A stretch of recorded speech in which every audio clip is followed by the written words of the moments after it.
You want to live off dividends. Sounds simple, right? You imagine peace, no rush, no stress, just income flowing in, whether you're working or not. The dream is clear, but the numbers, let's be honest. If you need $2,000 a month, that's $24,000 a year. With a 4% yield, you'd need $600,000 invested before taxes. If you go for 6%, you'd need $400,000. Seems doable. But some of those high-yield funds, they drop in value over time. NAV erosion, less stability, and suddenly the income isn't so passive anymore. Now, take SCHD or FUSD. They pay less up front, but they grow. SCHD, for example, has increased its dividend by more than 12% over the last 5 years.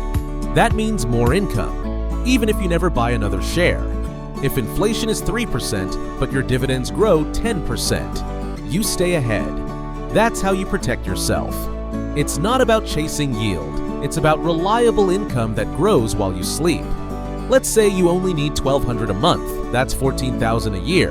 At 6% yield, you'd need around $230,000. Still a big number, but way more approachable. Start small. $10,000 invested at a decent yield could pay your phone bill for a year.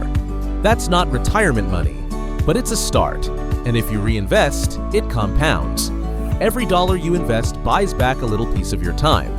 Here's the simple formula.